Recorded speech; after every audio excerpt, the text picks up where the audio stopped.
but I hear Dayton and that's Circa, and I go, my man must know Donnie Mae. I remember well, and I had 30 years in the United States Army. Oh, God I retired as a colonel. My last duty station, Dennis, I was the chief of military history at the United States Military Academy at West Point. Oh, my gosh, what a great gig that must have been, man. Now, is there anything prettier than that when it turns in the autumn? Nothing, right? No, I'll tell you, that view up the Hudson is magnificent. Yeah. Well, it sounds like an eclectic, varied career, and now it sounds like, in a way, you're sort of the, let me see, I'll grab it, my favorite historian, Pliny the Elder of the services, especially the Army at West Point. Tell me about Dick Winters. I met Dick Winters in 1998. I used to encourage my officers to invite these World War II veterans to speak to the cadets. And one of my officers invited Dick Winters, and he asked me if I'd like to join him for dinner. Oh, my gosh. Said, Matt, well, when I told him, I said, I've never pulled rank, but I'm pulling rank tonight. Yes, I want to have him for dinner, but I want it just to be just the two of us. Really? And we talked about leadership. Yeah, I talked about leadership, and we established a bond. It was the beginning of a relationship that blossomed into a very deep friendship. Well, the battlefields of World War II to Europe, Dick Winters. And at what age did you meet him, Cole or Colonel? Well, Dick was 80 years old when he came to West Point. So I was really toward the end of my career. So I was about 48, and but we talked a lot. Now this was 3 years before the miniseries of Band of Brothers. Right. It really kind of brought Dick Winters and Easy Company to national fame. Right, that's what they were called, Easy Company. We all know them now in the lexicon as Band of Brothers, but actually when they were cutting a swath through Europe, they were Easy Company, right? They sure were, and the whole miniseries, Dick would often say, has nothing to do with me. It was strictly Easy Company. And what did he make of, I thought it was so well done. Was he happy with it, pleased with it? He was very pleased with it, with one or two exceptions. His great satisfaction, it gave his soldiers the recognition that he felt that they deserved. His dissatisfaction, at least initially, there was a lot of vulgarity in the language, and on that, and he wrote a letter to Tom Hanks and says, "That's not the way I am, and I don't want these young boys and girls in the United States to think that's the way that I spoke." And Tom Hanks cleaned it up for him. Well, Tom lionizes men like that. Tom's a friend of mine, and I can tell you, as soon as you said he wrote a letter to Tom, honest to God, the first impulse in my head is, I bet you Tom did something, because nobody holds those men in higher esteem than Tom Hanks. We're talking to Cole Kingseat. He is a retired colonel. He has a new book out, Conversation with Major Dick Winters, Life Lessons from the Commander of the Band of Brothers. You know what? As you talk about him, I must say, Colonel, that recently I rewatched the movie Patton, and I came away from the movie, honest to God, I know it's a great performance, but I was more enamored of Omar Bradley than I was of George Patton. It's the same sort of constantly caring about his men that you seem to intonate here with Dick Winters, but Bradley deflected all praise to his men, right? Well, he did indeed, and Bradley was much more of a quiet type leader, very similar to Dick. What Dick used to tell me is, Easy Company made me. It brought out the very best of me. And Dennis, he said, as I reflect upon my life since the war, I can honestly say that it's been a lifetime search for the men like those that I knew in Easy Company. Wow. Goosebumps. So he found his pot at the end of the rainbow of gold, and it was the young men that he was able to lead into battle. Boy, you know, there's something much bigger going on there, Cole. When I talk to people, and honest to God, there are people who reflexively think that all soldiers have been bamboozled and brainwashed and lured into it and all that. And boy, I don't know. When I talk to soldiers and they have that esprit de corps, and I just spoke in front of a group of soldiers on a bike ride for Wounded Warriors, God, they share something that you can be right in the middle of that group and you're not. They're nice, but they share something way beyond any sort of other reward that you can get in a way. It's pretty amazing. Yeah. You know what, Dennis? What Dick said this so many times. How do you know if you succeed as a leader? He says all you have to do is look into the men's and women's eyes, and you'll know if you've been a good leader. Mm-hmm. And this bond that exists among men and women who have worn the uniform, it transcends generations, and after a while, it transcends nationalities. Oh, that's an interesting comment. Indeed, at the end, you think the people who are even on opposing sides come together? Like, are there men from World War II? Is there any sort of group between Germans and Americans? Do they talk, or do they still hold much rancor? No, I think that they do indeed talk, but of course, so many of those veterans have yes. passed. Mm-hmm. Then sometimes it takes a little bit longer to break those hostilities, particularly if you have race or ethnic cleansing involved. Sure. But from some of Dick's dearest friends at the end were veterans of the war against whom he had fought.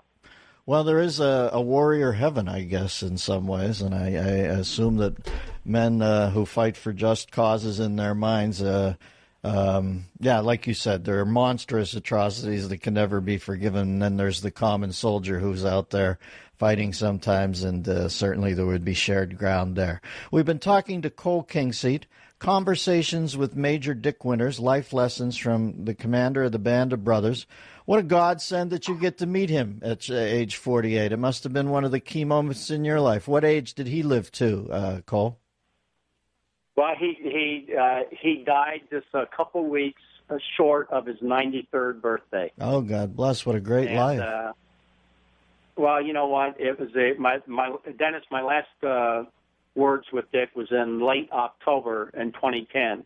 And I leaned over at his house and I said, Dick, the country was blessed to have had you in its hour of need. And I said, I will always cherish our time together, and I love you as my brother.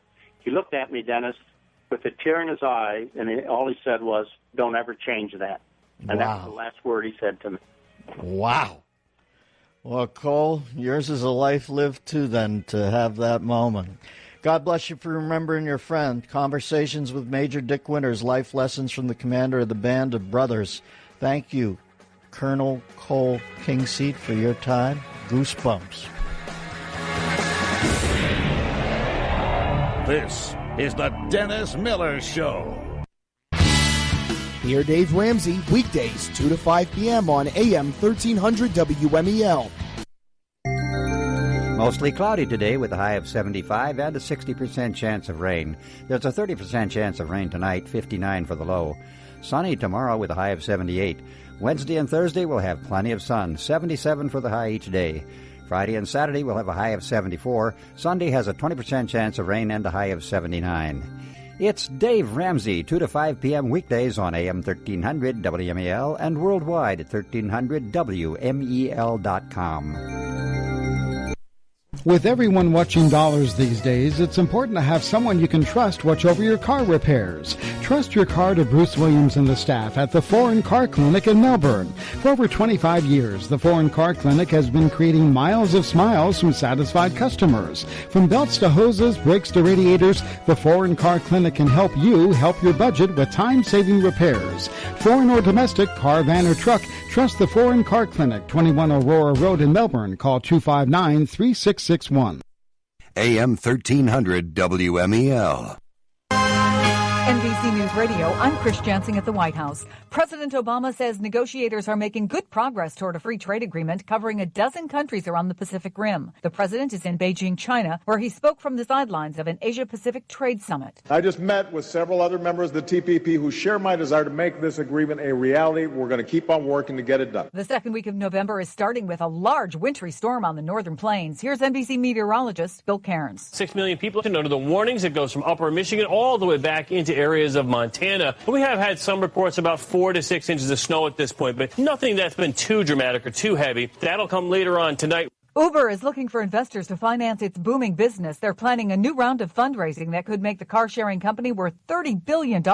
Uber now in more than 45 countries. Gas prices continue to go downhill. The Lundberg survey reports the nationwide average for a gallon of regular is $2.94. This AM 1300 WMEL.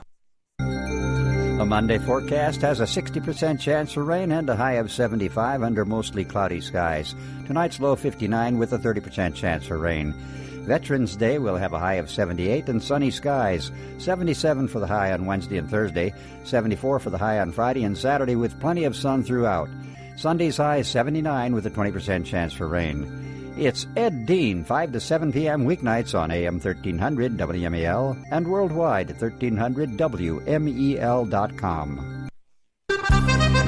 It's food as good as your mother would make at Pani Vino Italian Restaurant. And this Sunday, make it a special Sunday with the fabulous and award-winning Sunday Buffet at Pani Vino Italian Restaurant. Take the family and enjoy a buffet that only Pani Vino could cook for you. Enjoy delicious Italian favorites, lasagna, manicotti, raviola, chicken and veal parmigiana, spaghetti, soup and salad. And don't forget, after your meal, enjoy delicious bendy coffee and desserts and pastries made from scratch right there at Pani Vino. Don't forget the deli with imported meat and cheese from Italy, plus a great assortment of imported Italian wine. There's so much to feast your taste buds on this Sunday and every day at Pani Vino. Sunday buffet hours 11 to 3. Pani Vino Italian Restaurant, next to the premier movie theaters on Hibiscus. It's food as good as your mother would make at Pani Vino Italian Restaurant. With everyone watching dollars these days, it's important to have someone you can trust watch over your car repairs. Trust your car to Bruce Williams and the staff at the Foreign Car Clinic in Melbourne. For over 25 years, the Foreign Car Clinic has been creating miles of smiles from satisfied customers. From belts to hoses, brakes to radiators, the Foreign Car Clinic can help you help your budget with time-saving repairs. Foreign or domestic, car, van, or truck, trust the Foreign Car Clinic, 21 Aurora Road in Melbourne. Call 259-3661. Enjoy the 28th Annual Space Coast State Fair, November 13th through the 23rd at Space Coast Stadium in Vieira. Enjoy unlimited rides and free shows with only $10 gate admission. See the free bull riding show, free magic show, free tourist circus show, and ride Brevard's first ever roller coaster. Go to SpaceCoastStateFair.com for showtimes. Enjoy free unlimited rides and free shows, November 13th through the 23rd at the Space Coast State Fair in Vieira. Talk to me, Ed Dean, weekday afternoons from 5 to 7 p.m. right here on 1300 WMEL. The 2014 elections are over, but the blame game continues on how did Charlie Crist and the Florida Democrats lose a race that they thought they should have won. We will break it down over the next several weeks, plus all the analysis that there is. So talk to me, Ed Dean, 5 to 7 p.m. weekdays right here on the Talk to Me station, AM 1300 WMEL. AM 1300 WMEL. Reading a pretty interesting article in the Washington Post. I, by and large, don't read the Post because I don't believe it. But this is an interesting article. You should give it a chance to. It's called Redefining the Word. And it's about the N-word. And the subtitle is Examining a Racial Slur Entrenched in American Vernacular That is More Prevalent Than Ever. And it speaks to something that I had found unwieldy, that NFL refs are now expected to penalize it. Imagine putting NFL refs who can barely keep up with the 5-yard hand check rule in charge of arbitrating this. Or is the word arbitrating, or being the arbiters of I love the idea of a black man who has decided to use the N-word being penalized by almost an entirely white NFL leadership infrastructure.